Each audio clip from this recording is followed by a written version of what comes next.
Makanya ini penting. Sehingga dalam khazanah Islam itu memang agak aneh-aneh. Jadi di antara ceritanya dalam hukum-hukum Islam itu ada orang fasiknya minta ampun tapi minta karena iman sama hadis bahwa nanti kalau ada orang mati disaksikan orang dua apalagi kalau empat min ahlil jannah maka dia min ahlil jannah. Itu dia fasiknya minta ampun nyewa orang. Nanti kalau saya mati bilang saya orang baik. Betul. Setelah dia mati bayar. Ini baik, ini baik. Satu kampung nggak ada yang percaya ini saksi bohong. Tapi sama Allah diampuni karena kesaksian suapan. Lalu berarti jenengan ngalalo suap ya ndak, saya ada ngalalo suap, ngalalo sedekah. Karena sekarang kalau ada caleg bayar katanya sedekah. Ya sedekah terpaksa. Ini penting saya utarakan karena apa? Allah itu menilai itu tidak sama dengan pikiran kita. Makanya kubu sebelah ini terlalu ekstrim, memaksa Allah berpikiran kayak dia. Satu karena kurang ngaji. Nomor dua ya tadi emosinya lebih tinggi ketimbang intelektualnya. Ini penting saya utarakan. Ternyata orang yang nyuap tadi apa nilainya plus, yaitu dia iman sama dawe Rasulullah Shallallahu Alaihi Wasallam. Kalau yang namanya saksi itu penting. Cuma dia mendapat cara itu lewat suap. Tapi kan iman. Iman kalau dawe Nabi itu benar. Kalau ada saksinya pasti min ahlil jannah. Terus dia nyari saksi harus dibayar ya dibayar. Sekarang sama iya 1 jutaan. Sekarang saya tanya di KPPS atau di mana-mana saksi pemilu itu dibayar enggak? Dibayar sah apa enggak? Sah. Jadi kadang kebenaran itu harus dibayar. Ini penting saya utarakan karena ada orang perempuan cantik dirayu, digaji supaya main di klub dibayar jadi orang maksiat. Lalu mungkin ada ustadz gaji dia, bayar dia supaya mondok. Nggak tahu terusannya apa, terus dibayar apa enggak tahu saya. Pertanyaannya ketika kamu bayar kemudian jadi santri, itu kamu dosa nyuap apa dosa sodako membiayai proses kebenaran? Sodako. Tapi kalau yang bayar untuk jadi pegawai klub maka membiayai kemaksiatan. Maka pembiayaan ini penting secara fikih. Arahnya kemana? Ke hak apa ke batil? Jika di Fathul Mu'in diterangkan misalnya ada orang layak jadi pemimpin dan kemudian rivalnya itu orang yang menyesatkan atau calon perusak bangsa, ya maka calon pemimpin yang soleh itu wajib berkompetisi meskipun bibadlil mal. Karena kalau yang memimpin orang fasik kampung ini rusak. Kalau yang memimpin orang soleh kalau nggak bayar juga nggak jadi, maka wajib bayar. Lah yang soleh bayar ini berstatus sedekah, tapi yang batil ini berstatus suap. Kenapa demikian? Karena yang namanya riswah atau ada yang baca ruswah adalah pembayaran untuk mengehakkan barang batil dan membatilkan barang hak. Sementara pembiayaan orang soleh adalah untuk memperkuat hak. Nah orang tuh nggak tahu, yang ngajinya ndak hatam-hatam tuh taunya pokoknya ar-rosi wal murtasi benar. Tapi nggak pernah mikir lalu definisi riswah atau ruswah itu apa? Ini bukan provokasi supaya semua calon bupati gubernur nyuap ndak, hanya nyuruh mereka sodako saja. Jadi kalau nggak jadi, tapi sodako betul ya, kalau nggak jadi ya tetap ikhlas dari awal memang sodako. Lah soal gremeng ya bawaan manusia gitu ya. Ya nggak apa-apa, kami tetap gremeng. Ini penting saya utarakan, makanya menurut saya itu bangga dengan Pak Hamid karena sepupu mbah saya itu karena alimnya. Meskipun banyak orang mensifati beliau wali dan memang wali betul, tapi saya tetap menstatuskan beliau orang alim yang dari kelaziman alim itu beliau wali. Jangan dibalik, wali dulu baru alim. Karena dalam beliau orang Lasem dan kaidah di Lasem itu fakullu alimin waliyullah walaysa kullu waliillah aliman. Jadi kalau kaidah di daerah Jawa Tengah itu semua orang alim pasti wali, tapi kalau wali tidak mesti alim. Sehingga kalau menstatuskan alim itu keren, kalau di Jawa Tengah status alim itu keren. Dan soal keramat yang kaitannya dengan Mbah Mun itu masyhur itu dulu ketika Mbah Hamid santai-santai sama Pak D. Taifur sama keluarga lah. Beliau mau istirahat, kemudian yang datang Kiai Maimun, Mbah Mun zaman itu masih dipanggil Gus. Topo pur, ada Pak Taifur di situ. Kata Pak D. Taifur, kalau manggil Pak D itu Gus Mun. Dan itu Mbah Hamid ngendikan rojulun alimun waliyullah. Itu orang lelaki yang alim yang waliyullah. Jadi beliau muji Mbah Mun juga alimun dulu, rojulun alimun wali. Ini penting saya utarakan karena kesanatan keilmuan beliau jelas dari beberapa keluarga di Lasem. Karena di daerah Fakhriyah itu yang tempat lahirnya Pak Hamid juga lahirnya mbah saya. Itu mbah-mbahnya sudah orang alim, termasuk Kiai Sidik Jember itu juga lahirnya di kawasan pondoknya Pak Hamid Fakhriyah. Dan Kiai Sidik punya anak yang namanya Ahmad Sidik yang jadi apa? Rois Am yang sekarang ada Gus Wirjon macam-macam itu semuanya juga keluarga Lasem. Nah, saya cerita keluarga ini penting bukan karena tafakhur atau tabai, bukan, karena Allah itu membuat satu tradisi besar memang lewat dzurriyyah. Sehingga Allah ngendikan misalnya ulaikal ladzina an'ama Allahu 'alaihim minan nabiyyin min dzurriyyati Adam wa mimman hamalna ma'anuh wa min dzurriyyati Ibrahim wa Israila wa mimman hadaina wastabaina. Karena tanpa dzurriyyah itu enggak ada tradisi, enggak ada kultur. Misalnya saya menjadi hafal Quran dulu, bapak saya itu tiap zaman Pak Hamid masih sugeng, yang semaan di sini itu pasti bapak saya, namanya Kiai Haji Nur Salim. Kadang diajak baca Quran di kamarnya Kiai Hamid. Karena kalau bapak saya itu mantu ponaan sama Pak Hamid. Itu dulu bapak saya memotivasi saya supaya hafal Quran itu gini, hak kowe kudu hafal Quran.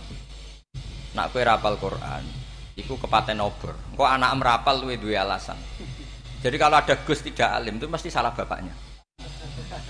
Karena kalau bapaknya bisa baca Wahab, anaknya mau baca primbon itu malu. Tapi kalau bapaknya sudah bacanya WA, anaknya jadi primbon. Era cucu sudah dukun. Era cucu sudah kayak Dimas Kanjeng, nanti itu pasti. Karena nggak ada rasa malunya. Tapi kalau bapaknya alim, baca Wahab misalnya, juga qanaah, anaknya juga itu figurnya. Cucunya juga gitu figurnya, makanya disebut dzurriyyatam ba'duha min ba'd. Ini penting. Dulu Mbah Mun itu sering ngijazahi saya, itu persis ijazahnya bapak, ijazahnya Pak Hamid. Kalau punya amplop itu ya dibeda-bedakan, ini amplop dari tamu, ini dari pejabat, ini dari orang fakir. Sehingga penggunaannya juga sesuai itu, tidak serampangan. Karena dianggap amanat, kalau kita salah tasarruf maka menjadi hisab. Kalau sekarang enggak, salah dikumpulkan. Orang desa salam template wadol pitik kuru wedhus kuru ambek guse tuku HP seri terbaru itu kan kasihan ya. Padahal sing salam template itu ibunya kerja di Malaysia, mungkin gelantungan ngecat tembok di Malaysia, hasil salam template dienggo Gus tuku HP terbaru itu kan enggak imbang. Nah dienggo tuku tasbih kan sumbut gitu. Ini bukan nyindir tapi ngamuk jadi ini penting karena semuanya itu ada hisabnya, walatus alunna yauma idzin anin. Karena tradisi ini harus kita teruskan ala qadril istithaq. Karena itu nanti yang mengawal ilmu. Kemudian termasuk tradisi mengakui santri goblok, ini penting. Itu enggak ada santri sebarokah santri goblok. Makanya dulu Mbah Mun, Mbah Hamid, Kiai alim itu kalau sama santri goblok ya tidak benci. Enggak kayak sekarang semua orang bikin sekolah unggulan. Sekolah unggulan itu kritik saya hanya memproduksi orang-orang yang nantinya mendapat. Kalau kamu punya santri hafal Quran, nanti hadiahnya umroh, langlanya umroh, santri pinter hadiahnya beasiswa. Tapi hubungannya sama negara itu mendapat. Sementara santri yang goblok hidup di pedalaman Kalimantan, karena di sana belum ada masjid, bikin masjid dia. Sebagian hartanya dipakai masjid, sebagian hartanya dipakai bangun masjid. Ini yang goblok pendiri masjid, yang pinter pengajian di masjid dibisaroi uang kas masjid. Artinya gini, ya kalau halalnya halal, tapi kita mbok yo roh hikmahnya orang-orang goblok itu. Supaya kita tetap ngaji Rabbana ma khalaqta hadza batila. Semua ini ada gunanya. Subhanaka ma khalaqta. Jadi semua ini ada gunanya. Maka bagi santri-santri yang goblok, tolong nanti saya di-Fatihai karena saya ini pembela Anda. Lo yang ngomong biar saya karena saya terkenal santri pinter. Kalau yang ngomong sampean goblok kan nggak ada yang percaya. Oh, padune padha gobloke kan gitu. Yang ngomong harus saya. Saya itu niru Rasulullah Shallallahu Alaihi Wasallam. Nabi itu kalau ada santri serabakat pinter itu diwaris sak surat usung nang mulai pinter. Banyak itu. Balighu anni walau ayah, ada sahabat ngaji hanya diajari idza zulzilatil ardu, sudah kamu pulang, sudah pinter. Karena betul. Sekarang coba diangen-angen, ada santri alim alamah, mungkin bakasnya furu'iyah, gimana hukumnya Jumatan jumlahnya itu 40 kurang atau 40 pas imam. Kemudian ada yang batal satu, hukumnya gimana? Dia mikir furu'iyah. Sementara yang goblok, Dia di desa tertinggal nggak ada masjid. Piye caranya dia masjid? Ini bikin aslul ibadah. Yang sini sudah khilaf tentang yang nggak penting. Jadi orang goblok kadang lebih keren. Akhirnya apa? Duriannya yang goblok nanti jadi orang alim alama ngekholi wong goblok karena pendirinya biasanya orang pati pinter. Itulah Allah Subhanahu wa taala. Ada bikin sesuatu itu sia-sia. Nah, saya ini korban ilmu itu. Akhirnya santri saya banyak yang enggak jelas. Ya, tapi ya saya terima saja. Saya santri itu macam-macam. Ada yang profesor, ada yang doktor, ada yang goblok, ada yang baru tobat kemarin. Ada yang Cina lagi seneng ahli sunnah wal jamaah, macam-macam. Semuanya ngaji sama saya. Karena saya tetap berkeyakinan Rabbana ma khalaqta hadza batil. Ini penting saya utarakan karena khazanah kita ini jangan digerus oleh orang yang tidak bertanggung jawab. Pernah ada di hadis Muslim, ini cerita di Sahih Muslim. Ada seseorang sedang sujud kemudian diinjek oleh orang fasik. Saya ulang lagi, diinjek. Rokobahnya, yang diinjek itu rokobahnya. Lehernya itu diinjek sama orang fasik. Kemudian si yang sujud tadi bersumpah wallahi la yaghfiru wallahu lak. Demi Allah, Allah tidak akan mengampuni kamu. Itu Allah kemudian mewahyukan sama Nabi di zamannya. Wahyunya adalah mangdalladzi yata'alla alayya alla aghfira li fulan laqad ghafartu dzunuba wa ahbattu amalak. Siapa yang mencantut namaku dengan menstatuskan saya tidak bisa memberi maaf, sungguh orang itu saya maafkan dan yang ahli ibadah amalnya tak cabut semua, tak hapus semua. Karena Allah tuh nggak boleh distatuskan sesuai keinginan kita. Kita sedang soleh terus mengatakan orang lain tidak soleh, Allah tidak akan ngampuni. Ngampuni tidak, itu wilayahnya Allah dan Allah yaf'alu ma yasha. Dan Allah berkali-kali memaklumatkan dirinya yaghfiru liman yasha wa yu'adzibu man yasha. Tapi ini kubu sebelah nyifati Allah hanya wa yu'adzibu, kubu sebelah kan gitu. Tidak pernah kalau Allah disifati yaghfir. Bagaimana Allah gak tersinggung? Allah selalu distatuskan yu'adzib. Kira-kira kalau Allah kan gini, saya ini bisa u'adzib, bisa aghfir, kenapa status saya tinggal yu'adzib? Ini ngaji di mana? Khatam enggak gitu kan gitu. Makanya resikonya ahli sunnah itu masyhur tuh Pak Hamid Pasuruan. Tamu macam-macam diterima. Ketika orang benci Golkar itu ada tamu dari Golkar juga diterima. Ketika orang nggak mau diberi hadiah oleh orang Golkar, Pak Hamid ya diterima. Bilang ke bapak, mengaku lomo wae nur, duit enggak ana gunane dhewe. Sing marai rawan hisab itu kan kamu dapat uang nggak jelas kemudian kamu pakai pribadi. Kalau orang-orang soleh kan nggak pernah dipakai, kan aman saja. Loh, dihisap apanya? Wong hanya pralon. Kalau istilahnya Mbah Hamid itu pralon. Datang diberikan orang lagi, datang diberikan. Kalau kena kamu kan hisap. Terus kamu nyate makan wareg glegeken. Wah itu uangnya nggak jelas dipakai nyate glegeken ya mesti hisap. Kalau nggak jelas ya disedekahkan. Kalau ingin bebas apa? Hisap. Tapi kalau sering sedekah biasanya nggak bebas dari miskin. Tapi kalau kamu wali kan tetap ya Pak Hamid itu masyhur bisa kok, tapi kan nggak jadi miskin. Kamu nggak terkenal sakok tapi miskin. Ini nggak wali. Ini penting. Jadi kebanyakan orang ekstrim karena mensifati Allah Taala itu hanya dengan status yu'adzib, tidak dengan status yaghfir. Dan itu mereka harus ngaji lagi. Kurang apanya Rasulullah SAW? Nabi sebagai manusia benci sekali sama pembunuh Hamzah karena qatilu ahabbin nasi ila Rasulillah. Itu sama Wahsy. Siapa yang enggak tahu Wahsy? Qatala ahabban nasi ila Rasulillah, itu qatala Hamzah. Dan ketika Nabi nyuwun sewu maksud-maksudna Wahsy, Allah malah nurunkan ayat laisa laka minal amri syai'un aw yatuba alaihim. Ada pilihannya aw yatuba alaihim. Apa yang terjadi? Justru Allah mentobati Wahsy. Memaafkan Wahsy, mentobati Wahsy. Ada sahabat yang dipuji Nabi Hamamatul Masjid, akhirnya su'ul khotimah. Kita tahu ceritanya siapa? Sa'labah. Makanya kata Mbah Mun sering cerita ke saya, banyak orang darani saya itu tidak jelas, kata Mbah Mun, karena saya sama siapa saja baik, sehingga banyak yang nuduh saya itu tidak jelas. Kata beliau, ulama paling jelas ya saya ini, karena masih orisinil, kata beliau. Tapi pakai bahasa Jawa, karena tadi Mbak Idris bilang ada yang MA ya, Madura asli tadi, makanya saya terpaksa bahasa Indonesia tadi. Kata Mbah Mun, ulama paling jelas ya saya. Karena saya menyikapi siapa saja baik, karena di hati saya hanya membaca laisa laka minal amri syai'un aw yatuba alaihim aw yu'adziba. Kenapa kamu vonis si buruk? Bisa saja nanti baik. Yang sedang baik bisa saja nanti bu. Kalau nasib seseorang enggak jelas, kenapa kamu sikapnya jelas? Ini orang-orang nggak ngaji itu memaksa orang lain jelas. Ini kubu sebelah pasti salah, ini pasti benar. Wong manusia kok dipasti-pastikan gimana? Kita ini tidak nabi. Kalau nabi maksum pasti benar. Kalau sampean apa? Maksum bisa. Jadi ketidakjelasan para ulama ini berdasar konstitusi tadi bahwa itu wilayahnya Allah Subhanahu wa taala. Ini penting saya utarakan. Jadi penting sekali. Jadi orang yang sedang fasik sekarang bisa saja nanti tobat. Yang sedang sekarang soleh bisa saja nanti masalah. Hingga Rasulullah tetap mengajarkan ya muqallibal qulub tsabbit qalbi ala dinik. Jadi kalau ngaji itu khatam. Khatam itu begini misalnya ya. Saya pernah ngaji Ihya, belajar Ihya khatam. Bahkan saya punya takrirannya berdasar kitab Ithaf, sarahnya Ihya. Kalau ingin tahu sanadnya sarah Ihya, ya misalnya Gus Idris ini, Idris ngaji Mbah Hamid Pasuruan, ngaji Mbah Dimyati. Mbah Dimyati ini ngaji sama kakaknya Kiai Mahfud Termas. Kiai Mahfud ngaji sama abahnya Kiai Abdullah. Kiai Abdullah ngaji sama abahnya Kiai Abdul Manan. Kiai Abdul Manan ini mulazim terhadap Sayyid Murtado Az-Zabidi. Jadi kalau santri Salafiyah ini ya kira-kira tokoh Sabiah. Karena Mbak Idris Sadisa ya kira-kira sampean itu dari pengarang Ithaf itu baru tokoh berapa? Sabiah, masih keren. Turun pitu. Masih kaya lah. Lah kamu kok miskin? Turun ke wolu katanya kan.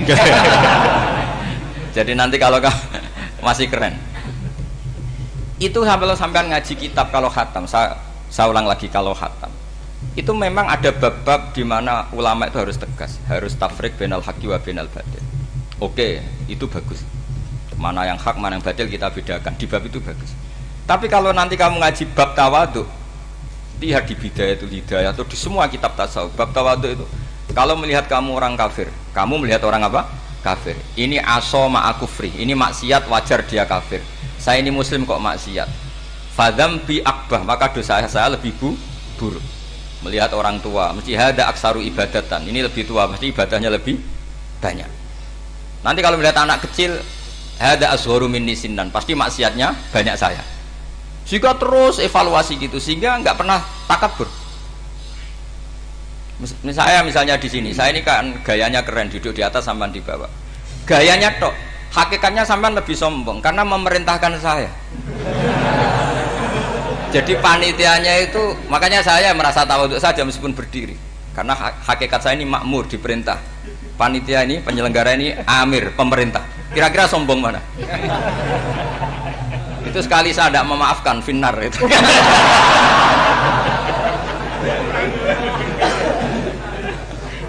Tapi insya Allah tak maafkan. Iya masih insya Allah. Jadi ini penting. Jadi mbok ya orang-orang yang ekstrim itu mikir keinginan Rasulullah SAW itu umatnya meninggal dalam keadaan baik. Makanya benar tadi, notulen tadi, kalau doa, kalau ingin mandi itu memang harus ada jadabnya. Tapi yang asli loh ya, jangan gaya-gayanan. Ya asli betul loh, yang nggak khilaf memang asli. Itu ada seorang wali doa di depan Nabi itu begini, ya Allah, saya harus jadi orang soleh. Allah diharuskan, itu kan nggak sopan ya. Ya Allah, saya ini harus jadi orang soleh. Kenapa? Sekali saya soleh, maka surroh habibu, yang senang kekasihmu. Sekali saya fasik, maka yang senang musuhmu, yaitu iblis. Tinggal jenengan milih mana, nyenangkan kekasihmu apa nyenangkan musuhmu. Akhirnya dapat aku ya sudah soleh aja soleh ini kok doa kok neror orang ini. Kira-kira gitu. Jadi ya Allah, saya harus jadi orang soleh. Kalau saya jadi orang soleh, surroh habibuk, yang senang kekasihmu. Kalau saya jadi orang fasik, yang senang musuhmu. Sedangkan tinggal milih saja, menyenangkan kekasihmu apa menyenangkan musuhmu. Kira-kira Allah senang mana? Senang menyenangkan. Wah, itu doa paling mustajab. Tapi syaratnya harus anti bikolbin dan dari ijazah nggak mandi, itu ijazah nggak mandi. Maka ini tidak saya ijazahkan. Nanti kalau kamu ngalami isak sendiri, ngalami wujdi sendiri, terus ngalami itu insya Allah makbul. Ini mau gaya-gaya nan copy paste nggak diterima itu. Jadi wali-wali dulu itu kalau berdoa itu sederhana, tapi dari hati yang paling dalam. Makanya Nabi Musa itu terkenal, orang paling seenaknya sendiri dan Nabi Musa hubungannya dengan Allah. Tapi sama Allah dimaafkan karena orisinil, tidak bikin-bikin. Rasulullah juga itu, kalau sudah marah itu doanya gitu. Cuma celakanya ditiru Nira Warisman dulu. Nabi itu ketika perang Badar itu jelas kalah, nggak mungkin menang, sudah jelas kalah. Nabi hanya 313, orang kafir 1000 dengan perlengkapan apa? Sudah lengkap semua. Setelah perang dilihat itu jelas kalah. Seri awal ya memang kalah betul. Doanya Nabi apa? Allahumma intuhlik hadil isobah lam tu'bad ba'dal ya. Ampun Gusti, silahkan bikin kalah, tapi ra ono sing roh nak jenengan pangeran. Pun lairan jenengan dadi pangeran, ora ono sing roh. Enggak ada ibadah. Intuhlik hadil isobah lam tu'bad ba'dal ya. Kalau engkau menghancurkan kelompok saya ini, jenengan sebagai Tuhan tidak ada yang nyembah lagi. Karena yang nyembah tinggal kelompok kita. Tapi yang ngendikan Nabi, kalau kamu niru tidak bisa. Gak bisa kamu doa, ya Allah saya ini santri salafiyah, kalau saya bodoh menjadi presiden buruk terhadap alumni salafiyah. Gak apa-apa sekali-kali doa gitu. Tapi kata Allah lainnya masih banyak.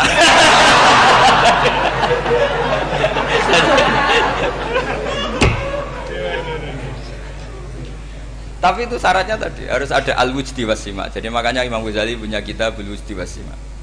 Karena ada masrob, ada syarab. Jadi wali ngikuti para nabi itu ada masrob, ada syarab. Sehingga perasaannya itu beda.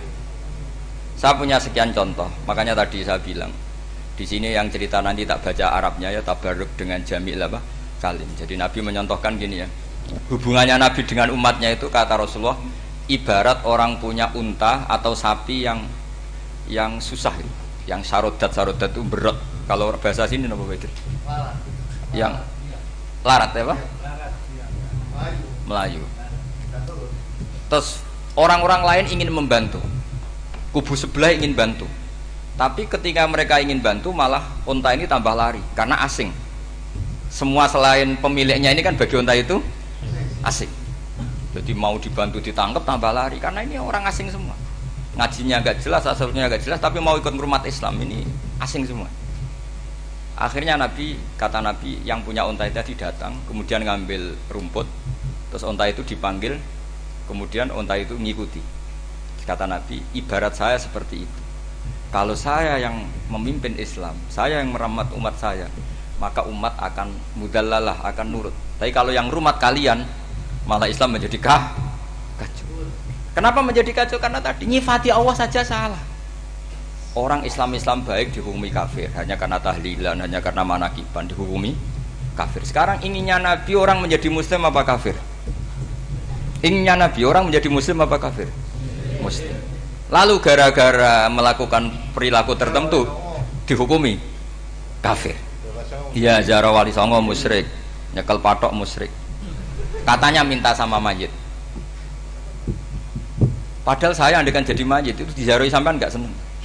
Gak senengnya karena ya kadang murid itu jari gurunya ya kurang ajar. Masa gurunya dibilang gini, ya Allah, ingkana musinan fazid fi isani, wa ingkana musian fatajawas andu. Kata gurunya, soleh tenan darani ingkana.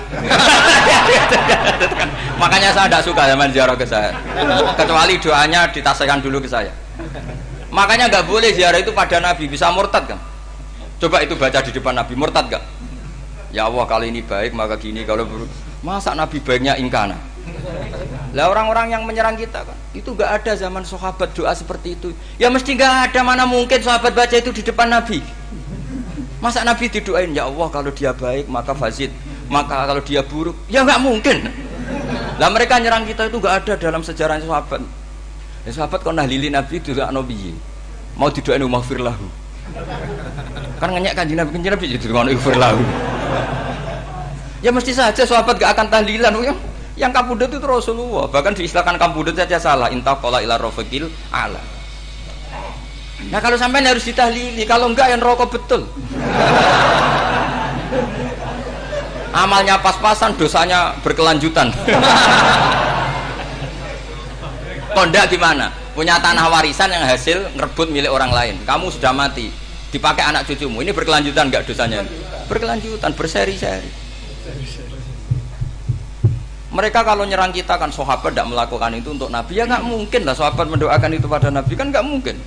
Coba kalau kamu jadi mayit, terus kamu gurunya, terus ada murid kamu bilang Allahumma ingkana musinat fazid fi isani wa ingkana musian fatajawas anhu. Mesti kalau kamu bisa bangun. Ya Allah cong meyakini saya soleh itu masih ingkana. Kalau guru saya soleh maka, kalau guru saya buruk maka. Itu kan taklek namanya, Pak. Itu kan kurang ajar. Loh, saya tidak pernah doa gitu di depan Muhammad Basura, tidak pernah. Saya kalau doakan bangun ya tidak pernah gitu. Allahumma ali darajati fil jannah gitu. Saya nggak pernah ingkana nggak pernah. Karena andekan itu saya juga sama mangkel. Cuma kalau ada orang doa di Mbah Mun gitu ya karena orang lain ya tak biarin. Tapi saya ada bilang amin, ya biarin aja sudah. Tapi kalau santri sarang nggak usah lah doa ya apa? Ingkana.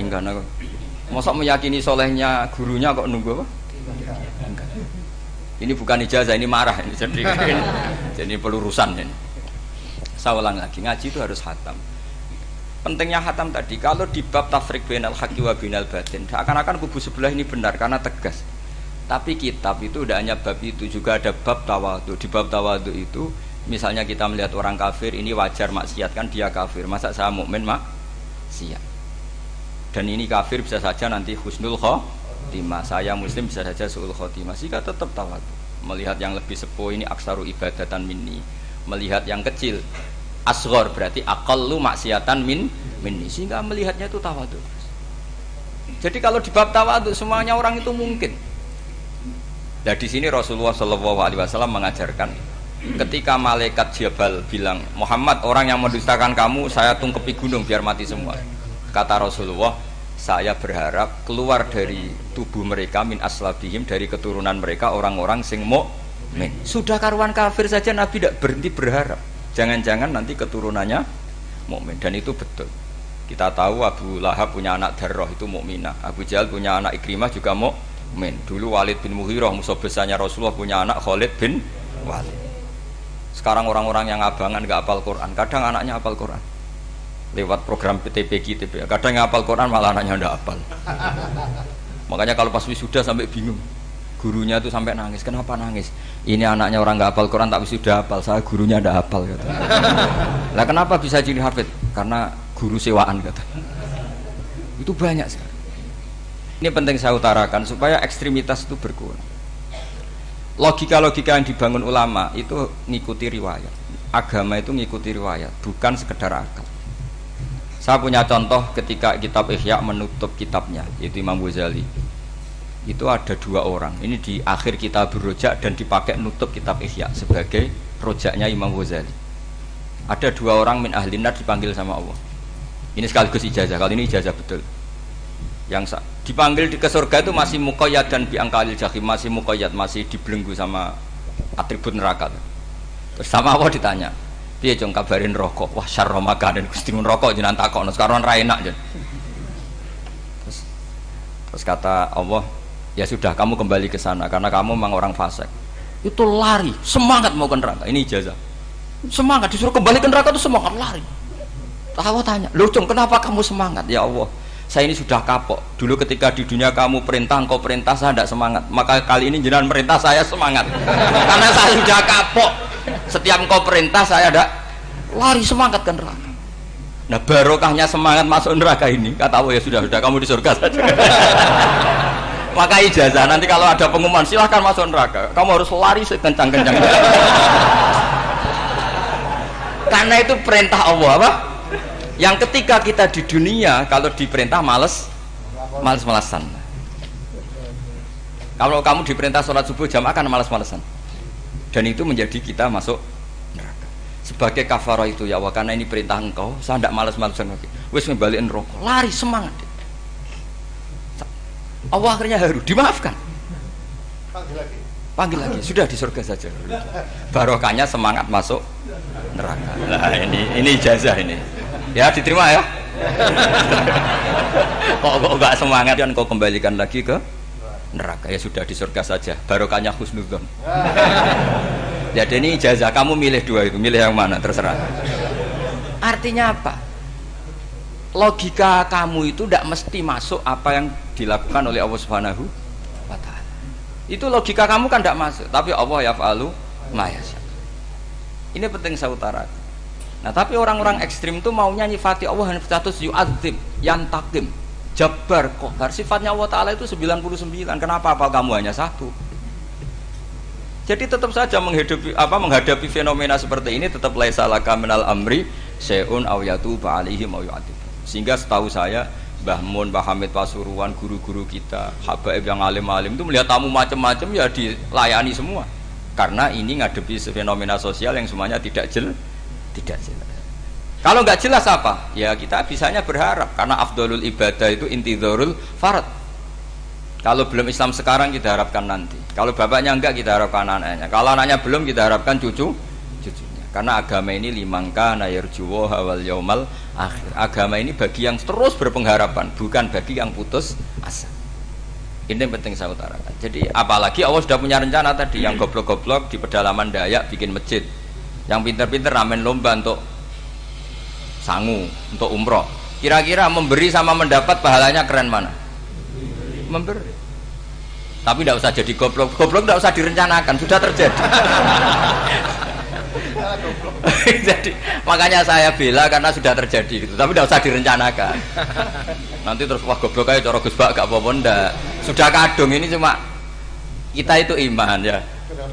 Jadi karena yang pinter itu ya banyak. Ini kita bully saja. Karena kamu bully pun tetap mulia kan orang pinter ini. Tapi kalau orang goblok gak dibela habis dia. Yang pinter buat dikritik kayak apa kan tetap mulia kan? Lah yang muji sudah banyak saya ngeritik saja lah. Ini tidak akan jatuh. Tapi yang goblok ini kan nggak ada yang bela. Saya sebagai umatnya Rasulullah, pecinta umat Rasulullah tak bela, tenang saja. Ada hikmahnya apa? Hikmahnya orang goblok. Betul loh, saya itu sering ketemu dokter, ketemu profesor tuh nangis. Tak tanya kenapa nangis. Bapak saya itu petani, saya di Jogja sampai jadi dekan, jadi rektor. Tapi saya sekarang rektor. Anak saya sekedar SMP naik itu sudah senang. Nggak dengar kabar ketangkep BNN sudah senang. Padahal saya ini ahli metodologi. Ternyata pinter bapak saya. Karena bapaknya tadi hanya petani bisa menjadikan anaknya profesor. Tapi profesor tidak mesti bisa jadi. Anak saya naik SMP aja sudah senang. Karena Allah ingin membuktikan pinter kamu itu tidak ada artinya di depan iradatullah. Di depan apa? Iradatullah. Supaya orang tunduk. Lu coba yang jadi ulama tabi'in itu rata-rata abnaul mawali, anaknya budak yang dimerdekakan. Karena Allah seperti itu. Ada yang tokoh yang tadi zuriyatam ba'duha min ba'd, itu harus kita jaga. Saya termasuk orang yang ditakdir punya mbah-mbah alim, itu juga harus dijaga. Yang enggak alim peluangnya masih banyak. Banyak sebanyak-banyaknya. Asal tadi lewat jalur sregep dan kalau bodoh ngaji saya nanti. Tak ajari robbana ma khalaqta hadza napa? Karena ayatnya gitu, min dzurriyyati Adam wa mimman hamalna ma'anu wa min dzurriyyati Ibrahim wa Israil. Terus terakhir ditutup wa mimman hadaina wajtabaina. Itu umum. Tidak jalur nasab. Siapa saja yang hadaina wajtabaina. Ini penting saya utarakan. Jadi ini sebagai penutup tak baca teks Arabnya supaya kita dapat barokah jami'ul kalim. Karena sebarokah-barokahnya bahasa Jawa atau bahasa Indonesia masih barokah bahasa Arab. Cuma kalau tidak saya terjemah dulu, nanti saya baca ini kamu amin, amin dikira doa aja sih.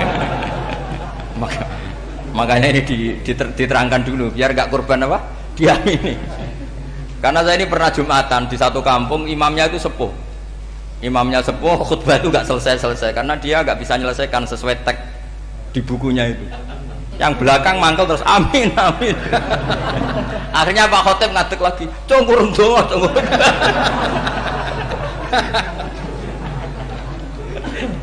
Ya, ini masih teks Arab atau yang belakang sudah apa? Amin, amin. Ya saya baca.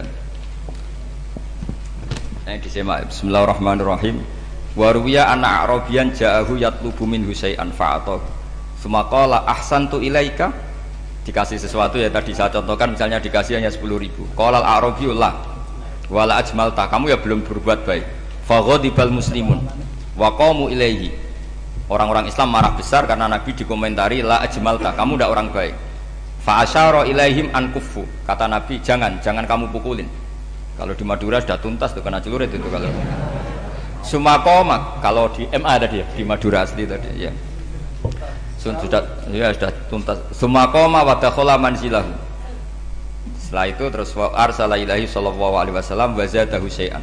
Kemudian Nabi menyuruh dia, ayo masuk rumah terus ditambahi. Faqala ahsantu ilaika qala na'am fajazakallahu min ahlin wa asyiratin khairan.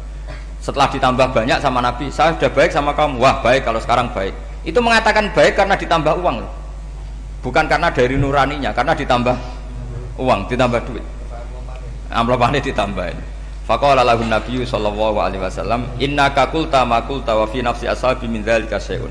Fa in ahbabta faqul baina aydihim maqulta baina yadayya hatta yadhaba ma fi sadrihim alaika. Kamu tadi ngomong dan menjadikan sahabat saya tersinggung. Coba sekarang klarifikasi supaya mereka clear apa? Itu menunjukkan klarifikasi itu termasuk wataknya Rasulullah Shallallahu Alaihi Wasallam. Tadi kamu menyinggung saya di depan umum, maka sekarang kamu muji saya juga harus di depan umum supaya clear, supaya mereka tidak punya perasaan macam-macam. Sudah akhirnya qala na'am falamma kana al-ghadu awil asyu jaa faqala sallallahu alaihi wasallam inna hadzal arabiyya qala ma qala fazidnahu fazama'nahu radiya kadzalik qala na'am fajazakallahu min ahlin wa asyiratin khairan. Terus faqala nabi sallallahu alaihi wasallam, ini penting ya bagi semua dai, bagi semua ustaz, masali wa masalu hada masalu rajulin lahu naqatun syaradat alaihi fattaba'an nasu atau fa'atba'ahan nasu falam yaziduha illa nufuran fanadahum sahibuha khallu baini wa baina naqati fa inni arfaku biha minkum. Jadi namanya unta, sapi atau kuda itu lebih terbiasa sama pemiliknya sama orang lain. Sama pemiliknya. Kalau orang lain ikut mantu ketika berat malah tambahlah lari. Sama kiai sama umat itu, kalau kiai kan punya syafaqah sama umat, maka inginnya umatnya dimaafkan. Tapi kalau kubu sebelah inginnya mengkafirkan, mendosakan, membid'ahkan. Itu bisa diharap nggak umat mau kembali, malah lari. Makanya saya pernah ngalami ini serius. Ada orang tukang ngafir-ngafir nawang NU gitu. Di majelis, satu majelis dengan saya. Singkat cerita semua NU pinter. Waya jamaah duhur itu waya sholat. Ayo jamaah, aku gak sholat. Kenapa? Kafir sholat bar. Gak wajib bang kafir sholat. Tidak usah kafir, sholat saja. Mereka itu kan omongannya ta'arud, mengkafirkan kita tapi mewajibkan kita sholat. Sholat wajib gak bagi orang kafir? Gak wajib. Berani nggak mereka mengatakan yang dikafirkan tidak perlu sholat karena sudah kafir? Berani nggak kira-kira? Nggak berani. Jadi omongan mereka itu paradoks semua. Karena memang nggak pernah ngaji. Nggak pernah apa? Nggak pernah ngaji. Ngajinya betul-betul. Nggak pernah khatam tadi. Ya, jadi kata Rasulullah, fa inni arfaku biha minkum wa a'lamu fatawajjaha baina yadayha fa akhadha minkum mil ardi faradda hatta ja'at wastana wa shadda 'alaiha rahlaha wastawa 'alaiha wa inni law taraktukum kaqaulihi. Terus ya sudah seperti itu. Faradda hatta ja'at wa shadda 'alaiha rahlaha wastawa 'alaiha wa inni law taraktukum terus itu walhasil itu terusannya hadis itu, kalau saya membiarkan dia dengan keyakinannya tadi mengkritik saya dan dia mati maka dakhalan. Jadi intinya gini, senang Nabi dibayar itu sah. Seneng Nabi dibayar itu sah. Seneng Nabi dibayar itu sah. Jadi ya kalau ada maulid terus kiainya ngasih makan-makan terus menjadi seneng Nabi karena ada Bukharinya, itu juga sah. Ono zaitune sah. Terus kiainya seneng karena untuk amplop juga sah. Jadi ini sudah ini sama-sama sah. Karena untuk kebaikan selalu sah. Makanya mungkin di sini ya habis doang kajian di sini mesti ada sarapannya pertama. Iya. Kopi dan sarapan ngaji pagi. Jadi orang datang ingin sarapan tidak apa-apa. Tidak apa-apa, sah itu. Sah. Sayyid Muhammad juga gitu, kalau ada orang ngaji dikasih uang juga sah.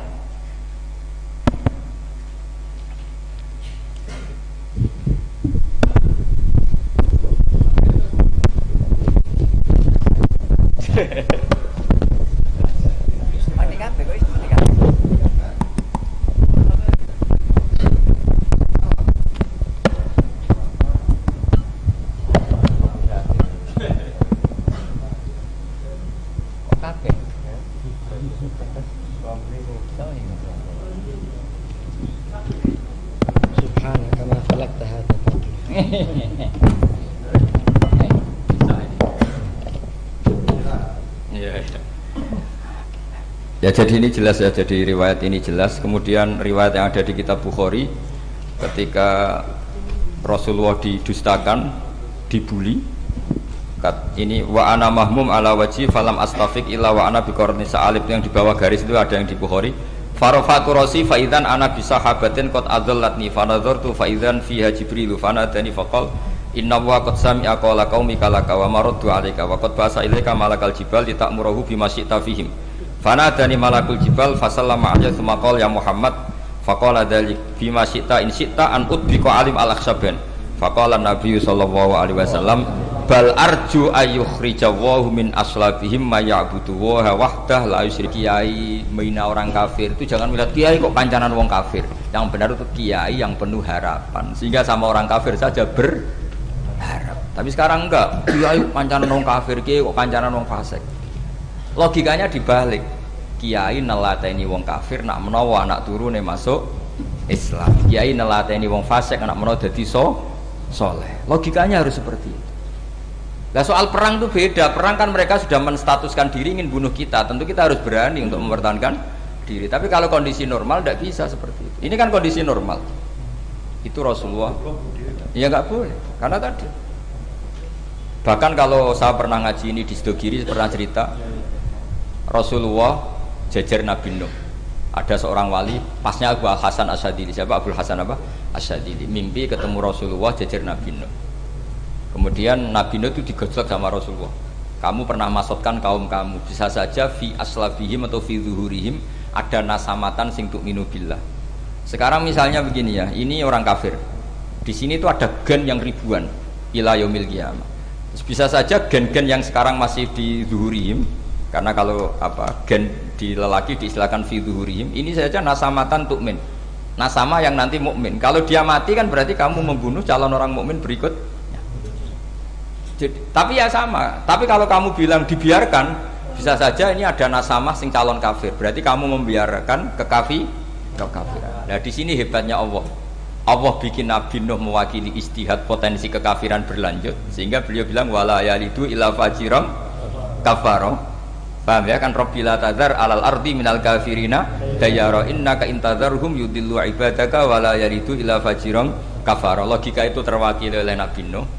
Logika bisa saja ini ada nasamatan untuk minubillah, itu terwakili oleh Rasulullah. Bal arju ayyukhrijawahu min aslabihim may ya'buduwaha wa la yusyriku bihi syai'an. Kayak apa untungnya kita jadi umat Rasulullah sallallahu alaihi wasallam? Masalahnya Nabi Nuh gak Nabi Nuh, Nabi Muhammad. Jadi kira-kira istiadat kamu ikut Nabi siapa? Kalau main hantam ya ikut Nabi Nuh. Kalau main rojak berharap Nabi Muhammad. Ya sudah, sampean ikut mana tuh? Nabi Muhammad. Ini penting saya utarakan supaya apa-apa itu terukur lewatnya. Ya pokoknya istilah kayak Wali Songo yang tercerminkan sampai ke kita kayak Pak Hamid, karena Pak Hamid ini sanadnya secara gen sampai Sunan Bonang, di silsilah itu sampai Sunan Bonang. Saya punya catatan nasabnya Mbah Hamid Pasuruan sampai Sunan Bonang, ditulis Mbah Him itu. Ya, pas 40 harinya Mbah Hamid itu silsilah itu. Saya kira demikian, saya mohon maaf atas semua kesalahan. Wah, baru mulai. Ya Santi Putri itu gak usah mikir besar berat-berat, yang penting nurut suami, itu kata para suami. Tapi kalau suaminya gak layak diikuti ya diberontak saja gitu.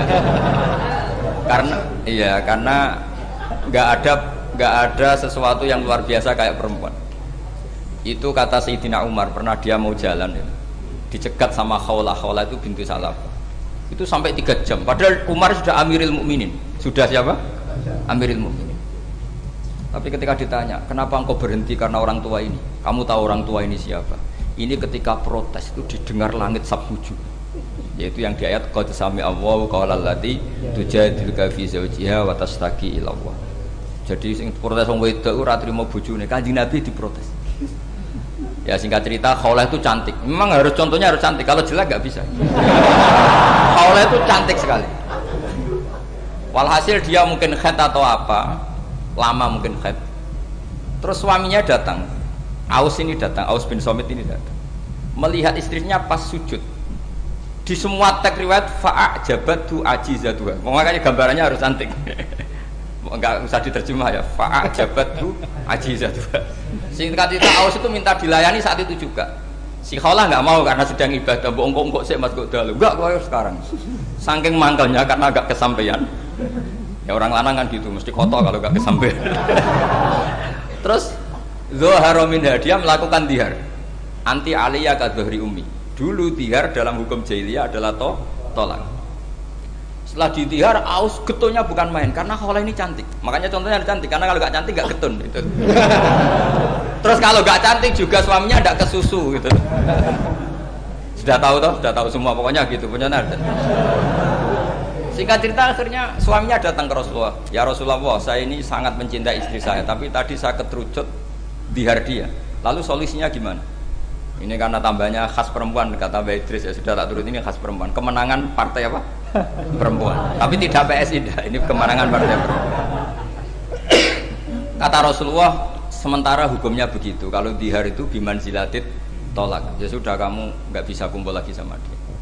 Istrinya dikasih tahu, protes. Apa? Hukum apa-apaan itu? Diparani Rasulullah. Ini hukum tidak benar ya Rasulullah. Ya tapi setahu saya hingga detik ini saya sebagai Nabi hukumnya baru begitu. Nggak benar. Dibantah terus sama Nabi diancam gini. Kalau engkau tidak bisa memutuskan, tak laporkan Allah.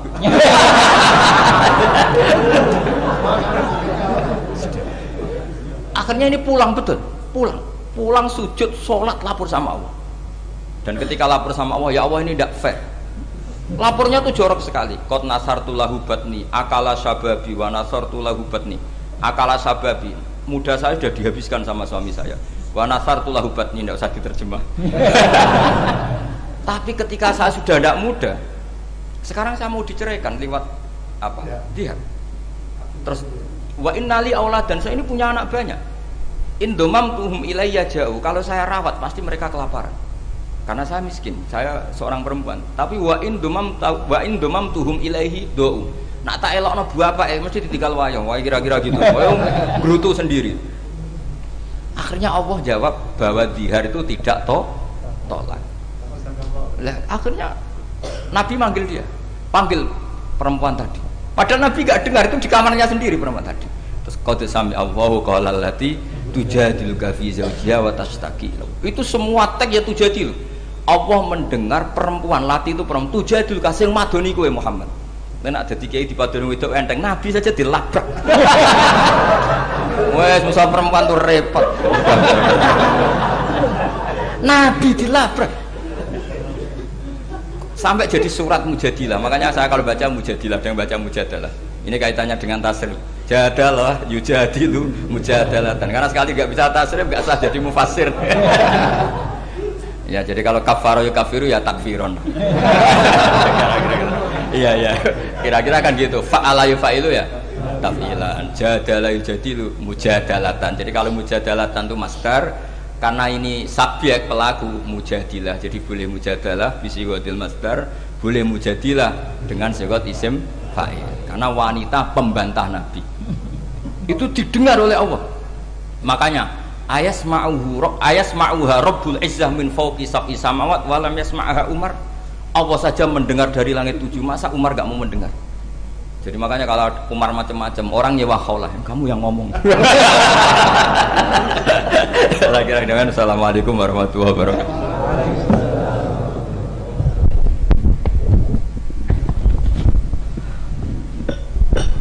Luar biasa ini. Alhamdulillah mudah-mudahan menjadi ilmu yang bermanfaat. Dilanjutkan dengan sesi dialog. Untuk termin pertama kami beri waktu kepada 3 penanya. Oke, 3 penanya yang bukan termasuk yang goblok-goblok tadi ya. Monggo, silakan.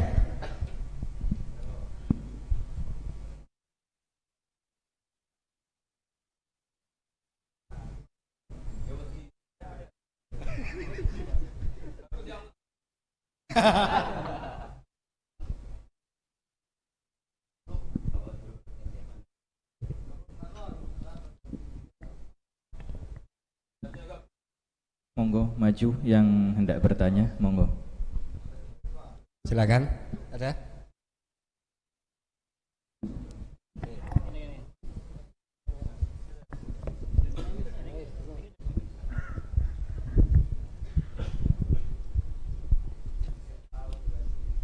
Bismillahirrahmanirrahim. Assalamualaikum warahmatullahi wabarakatuh. Nama saya Ahmad Mufaddal Rasid MA, Madura asli. Bismillah, pertanyaan saya, dalam sektor sosial dan politik, kenapa kita menyaksikan para praktisi dakwah memiliki berbagai pandangan yang saling bertentangan dan berjauhan? Atas jawabannya terima kasih. Yang kedua monggo.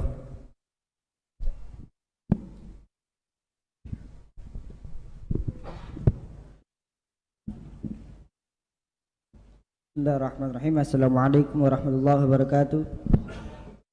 Nama saya Ahmad Syarif Hidayatullah. Pertanyaan, bagaimana cara menyikapi beda pemahaman dan pengamalan dalam Islam di Indonesia? Bagaimana cara menyikapi beda pemahaman dan pengamalan dalam Islam di Indonesia? Wassalamualaikum warahmatullahi wabarakatuh.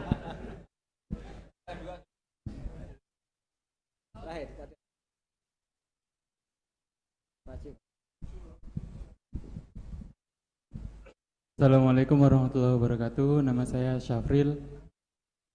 Berdasarkan dari beberapa serapan dari media sosial, beberapa kubu saling mengutarakan kebenarannya masing-masing. Pertanyaan saya, kebenaran itu dinamis atau statis? Matur suwun. Enggak. Kan setelah jawab terus langsung menang. Seperti yang saya utarakan berkali-kali, ngaji itu gampang sekali. Pertanyaan pertama, perbedaan itu. Kenapa dalam dakwah banyak pertentangan? Perbedaan saya bacanya. Kamu baca pertentangan, saya baca perbedaan.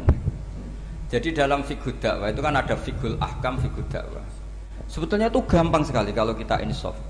Berteman orang fasik hukumnya gimana? Hukumnya ya haram, diajak ke bar, nyari lonte, nyari WTS, ya haram. Tapi kalau dibalik, dakwah orang fasik hukumnya gimana? Ya baik. Bisa dakwah kalau berteman. Tapi bertemannya kemana? Ya jangan pas ke sana. Artinya gini, kalau kalau ada nggak apa-apa berteman sama orang fasik, berteman yang proses dakwah. Haram berkawan orang fasik pas acara di bar. Itu bukan pertentangan, perbedaan. Saya berkali-kali bilang di pondok mana saja, karena teks itu mudawan dan musalsal. Di kitab Khilyatul Auliya, itu kitab kesayangan Imam Ghazali. Beliau sampai alim gitu, termasuk barokahnya kitab Khilyatul Auliya wa Tabaqatul Asfiya, karangannya Abu Nu'aim al-Asfihani. Itu yang meriwayatkan itu diantaranya siapa? Meriwayatkan dawanya Sufyan bin Uyainah, gurunya Imam Syafi'i. Itu beliau cerita, Nabi Yahya tanya, kampung sini orang baik itu siapa saja? Kalau Nabi Isa tanya, kampung sini yang paling fasik siapa? Akhirnya Nabi Yahya tanya ke Isa, kenapa kamu selalu tanya orang fasik di mana? Saya ini Nabi, biman zilati tabib. Nabi itu adalah dokter. Udawil mardo, di mana-mana dokter nyari yang sakit. Jika khazanah kita di kiai-kiai pesantren NU banyak kiai yang kereng, tegas dia monggo. Ada kiai yang ngancani wong fasik-fasik dia monggo. Yang repot nggak ngancani, memang bagian dari fasik. Yang keliru itu yang itu gitu. Yang bagian itu. Kalau ngancani berapa ya orang preman yang ditobatkan para kiai-kiai yang jalur tadi banyak. Jadi ini harus dilihat. Makanya itu ada fiqhud dakwah. Ketika Rasulullah menstigmasi orang munafik itu orang yang buruk. Semua riwayat mengatakan Nabi tetap berbuat baik sama mereka. Ketika ditanya, kenapa engkau selalu baik sama Abdullah bin Ubay bin Salul? Karena kata Nabi, saya menghormati keluarganya. Itu gara-gara Nabi mau datang menyolati Abdullah bin Ubay bin Salul, itu keluarganya menjadi Islam kila itu ribuan. Karena betapa baiknya Rasulullah sing jenenge Muhammad, orang seburuk itu masih beliau datang. Nah ketika beliau datang, ini konteksnya apa coba? Konteksnya kan farqu bainal haqqi wa bainal batil jelas enggak beliau datang di rumahnya orang fasik. Kompaknya adalah konteksnya ya ta'allafuhum, supaya mereka merasanya nyaman. Nah yang merasa nyaman ini nanti jalurnya fiqhud dakwah. Makanya ada fiqhul dakwah, ada fiqhul ahkam. Ya gampang saja caranya tadi bilang. Ada orang fasik, saya berkali-kali fatwa di mana-mana.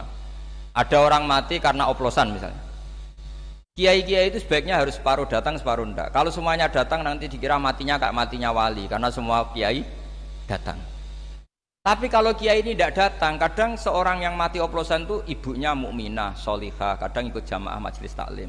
Bapaknya juga soleh, keluarga besarnya soleh. Kalau tidak datang, lalu kita tidak menghormati keluarganya. Akhirnya kiai-kiai dicap elek. Terus yang ngurus jenazah orang fasik juga. Akhirnya didusi beara, terus diadep nongetan.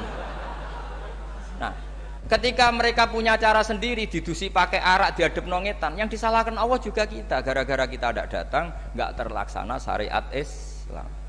Nah, yang datang ini bukan bela-belain orang fasik, bela-bela ini terselanggarnya syariat Islam, yaitu mayat diperlakukan secara Islam meskipun akhirnya datang di matinya orang pakai oplosan. Makanya ada fiqhul dakwah, ada fiqhul ahkam. Dan pertanyaannya sama, kalau semua temanya sama. Yang kedua gimana? Itu kan sama semua siapa? Cara menyikapi beda pemahaman. Lah iya, beda pemahaman tadi. Rasulullah itu dekat orang munafik, tapi dalam rangka tarbiyah. Kadang yang sahabat yang sudah soleh dijauhi. Mergo cara Jawa moh nguyai segoro tahsilul hasil. Masyhur kan, Nabi punya uang banyak, yang baru Islam dikasih banyak, yang sahabat Ansor yang heroik gak dikasih apa-apa. Ketika ditanya Rasulullah kenapa fuhum alal Islam, karena nggak baik loh orang biasa heroik. Misalnya dulu pecinta Mbah Hamid sering ngasih Mbah Hamid, setelah Mbah Idris kaya dikasih, itu nanti jadi pecundang dari mental memberi menjadi mental ingin Rasulullah itu tidak ingin orang Ansor jadi mental memberi kemudian berubah menjadi mental ingin meminta atau mendapat, sehingga Nabi setelah Futuhat itu orang Ansor itu nggak dikasih apa-apa, karena kalau dikasih nanti tadi dari mental heroik memberi menjadi penerima. Pas itu Nabi diprotes, ya Rasulullah kenapa tidak memperhatikan mereka jasanya akan besar. Kata Nabi, akiluhum ila imanim, saya pasrahkan mereka terhadap imannya. Mereka mencintai saya tanpa servis, tapi lah itu jadi pemahaman tuh khazanahnya harus banyak. Terus yang ketiga gimana tadi? Kebenaran itu apakah dinamis atau statis? Kebenaran apa? Kalau kebenaran eksak ya pasti 1 tambah 1 sampai kiamat ya tetap 2. Tapi kalau manusia ini kan mobil, manusia juga dinamis. Jadi kebenaran manhaji itu ya nggak ada batasannya. Kamu sama anak sendiri, sama istri sendiri, kadang baiknya tegas ya tegas, baiknya ramah ya ramah, baiknya hujron ngeneng ya harus ngeneng. Karena kalau ramah terus ya repot. Pas itu marah kamu ramah, dianggap ngenyak, yakin. Tapi bojomu pas ngamuk terus senyum-senyum, kira-kira dianggap baik apa ngenyak? Kira-kira saja. Jadi semua itu ada aturannya. Misalnya sowan kiai itu baik, sowan kiai baik, tambah banyak tambah baik, terus sowan setengah papat, tok assalamualaikum. Bunyi-bunyi kok sowan, jadi sowan kiai apik, Mbah. Sama itu, semua itu ada batasannya dan manusia pasti tahu. Itu kan ibarat seorang istri bilang, "Pak, opo ae rebuk be aku, kita ini sudah menyatu." "Iya, Dek, aku pengen wayo." Wah, padahal sudah bilang apa saja. Tapi tetap saja apa saja yang ndak itu kan gitu. Katanya apa saja kamu dukung, ternyata setelah apa saja kamu sebutkan kecuali itu kan. Artinya gini, Islam tuh ya begitu. Ada sesuatu ayat atau apa saja yang perlu tegas ya tegas, perlu lunak ya lunak. Makanya itu hebatnya Abu Bakar dan Umar. Abu Bakar itu jadi wali karena layinal janib, karena orangnya ramah. Tapi dia tahu tidak semua kebenaran terwakili orang ramah. Makanya dia menunjuk Umar sing ghalid, yang keras. Itu bukti. Makanya Indonesia itu bagus. Yang ramah juga kenal yang keras. Itu bagus. Karena memang makanya Rasulullah itu Abu Bakar sudah Islam, masih berdoa wa ma'izal Islam bi Umar. Karena Abu Bakar itu sopan. Jadi kalau dibully orang kafir, Rasulullah disakiti ya main sabar. Rasulullah sudah mikir, nak gak ono petarung repot. Ketika melihat Umar di pasar Uqad itu petarung hebat. Kata Rasulullah, kalau yang Islam ini itu keren.